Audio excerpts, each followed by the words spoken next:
उत्तरी हवा और सूर्य की कहानी। एक बार की सूर्य और उत्तरी हवा नॉर्थ विंड में बहस छिड़ गई।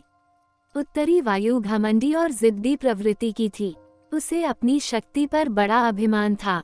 अक्सर वह प्रचंड वेग से बहती और पेड़ों को उखाड़ फेंकती, घरों को गिरा देती, खेतों में खड़ी फसल बर्बाद कर देती थी। उसमें उपस्थित आर्द्रता झीलों और नदियों के पानी को जमा देती थी।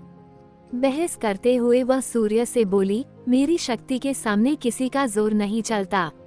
मैं दुनिया में सबसे ज्यादा शक्तिशाली हूँ। मेरे सामने सब तुच्छ हैं। सूर्य नम्रता से बोला, मेरे विचार से हर किसी में शक्तियाँ भी होती हैं और कमजोरियाँ भी।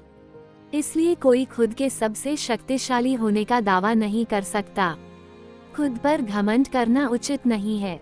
हमें सबका सम्मान करना चाहिए और सबके साथ मिलजुल कर रहना चाहिए।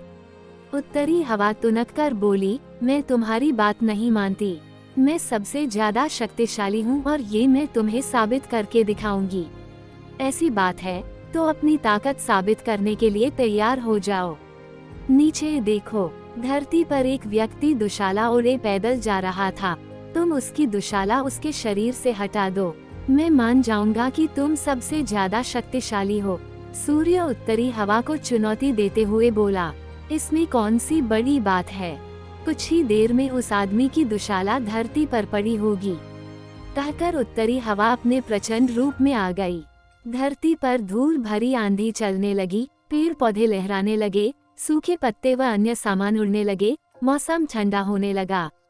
पैदल जा रहे व्यक्ति की दुशाला भी हवा के वेग के कारण उड़ने लगी, लेकिन उसने उसे पकड़ लिया और अपने शरीर से कसकर लपेट लिया।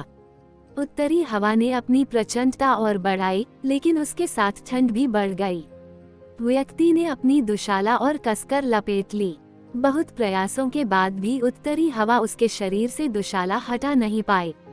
तब सूर्य बोला, अब तुम देखना कि कैसे ये व्यक्ति खुद ब खुद अपनी दुशाला उतार देगा। सूर्य ने अपना ताप बढ़ाना शुरू किया। तापमान बढ़ते ही धरती पर जा रहे व्यक्ति को गर्मी लगने लगे। वो पसीना पसीना हो गया। फिर क्या, उसने खुद ही अपनी दुशाला उतार दी। यह देखकर उत्तरी हवा बहुत शर्मिंदा हुई। अपने घमंड के कारण उसे सूर्य के सामने नीचा देखना पड़ा। उस दिन के बाद से उसने अपनी शक्ति पर कभी घमंड नहीं किया। सीख, घमंडी का सिर नीचा होता है।